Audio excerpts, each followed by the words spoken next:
Hi, friend.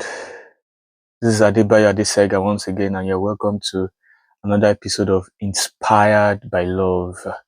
So today, I was watching a podcast by one guy on YouTube. His name is Leo, and that guy inspired me a lot to do this video.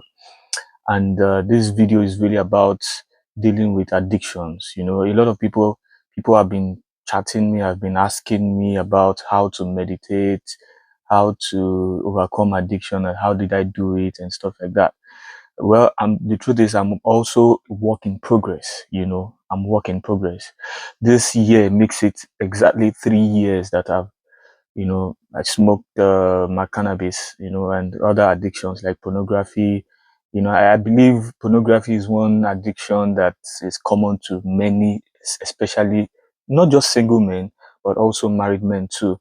So today I'm going to be addressing a very, very serious issue about this addiction and how to overcome addiction. But this is one area that many addicted people, they try to avoid because it exposes their shortcomings.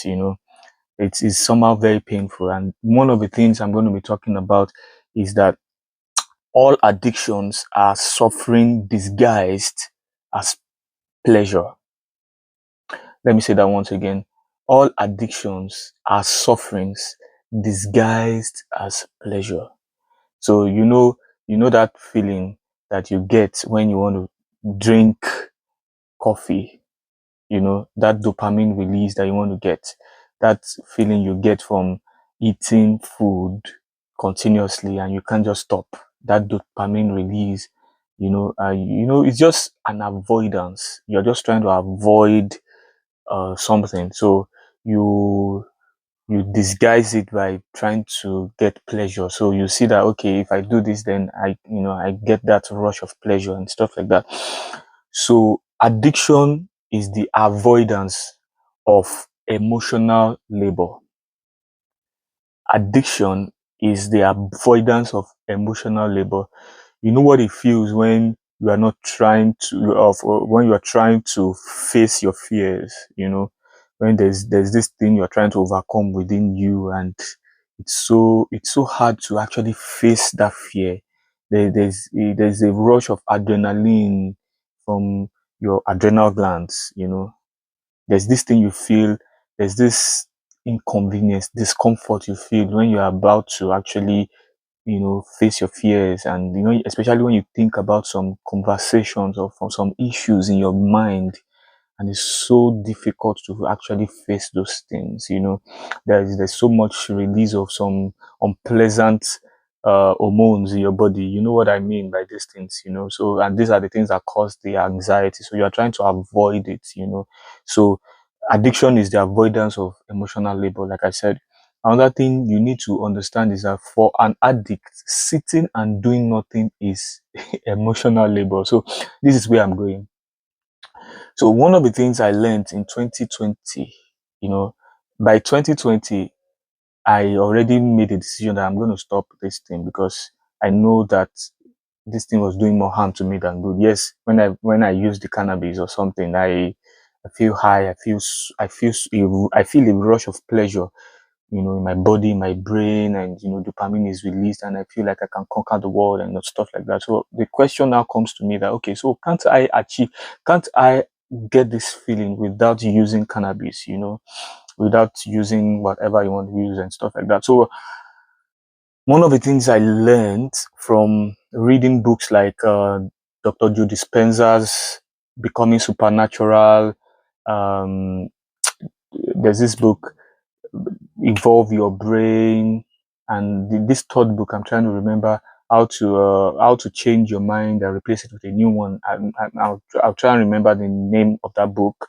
I started studying people like Deepak Chopra and stuff like that. So one of the things I learned from those guys is meditation and mindfulness practice. That there's a way you do these things that over time it would overcome that craving, for that addiction. And I did it practically.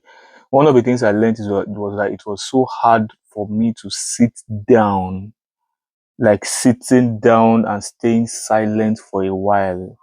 It was hard.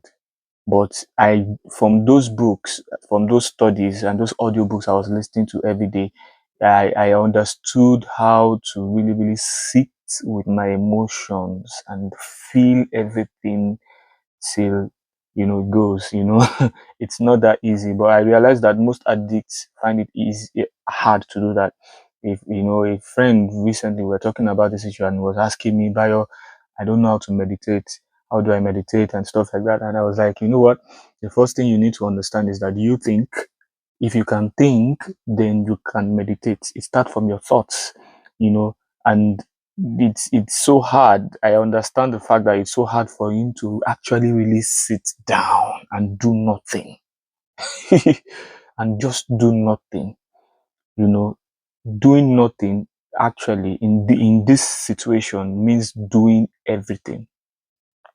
We are in a society that believes that it's really about doing and doing and doing.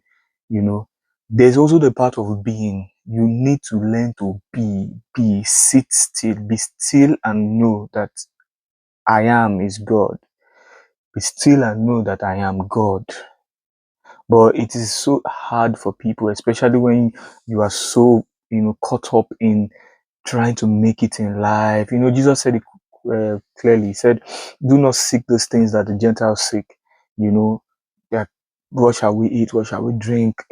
Seek ye first the kingdom of God, and you cannot seek the kingdom of God without sitting still. You have to be quiet. You have to learn to be quiet. I remember something I posted something on my WhatsApp, and one guy, he tried to argued with me about it and was like, you know what? Uh, I said in that WhatsApp message on my status, I said something like, "It is more important to be silent than to think positively." You know, silence is more important than positive thinking. So when I said that, it felt like, wow, what do you mean? How can you say thinking positively is not as important as being silent? Being silent is more important than thinking positively. So the whole idea about meditation is coming to a point where your thoughts, you are quiet, you are still. You see that story in the Bible when the disciples were in the boat, in the ship, right? And Jesus was sleeping. That's so profound. Jesus was sleeping in the chaos, in the storm, and he was sleeping, and the disciples were in serious turmoil. They were afraid, and they looked at Jesus and said, why are you sleeping when it's obvious that we are about to die? And Jesus looked at them and said, "Oh, ye of little faith." So it meant that Jesus had actually been practicing silence before that matter, before that issue happened. So many addicts, they find it hard to sit down. Can you sit down for 1 hour? Just 1 hour, sit quietly and don't do anything. This is the key to overcoming addiction. And I can tell you for free, I did this for years. I've been doing this for the past 3 years. Years before 3 years, before now, I've been praying, but I actually had to learn how to be silent. This is where I'm going. This learning how to be silent is where the emotional labor is, and that is what you have been avoiding as an addict. So the more I started doing that, the more I started finding comfort in sitting still. Now I can do it for 1 hour, I can do it for 2 hours, but I started with 5 minutes. 5 minutes, 10 minutes, 10 minutes graduated to 20 minutes, and before I know it, I can do 1, 2, 3, 4 hours of sitting still and not doing anything. So thank you so much. Thanks for watching. And I want you to subscribe, watch, share with a friend. You have not subscribed, please do. It's very important. And share this message to someone out there that can be blessed by this. I love you. Stay inspired.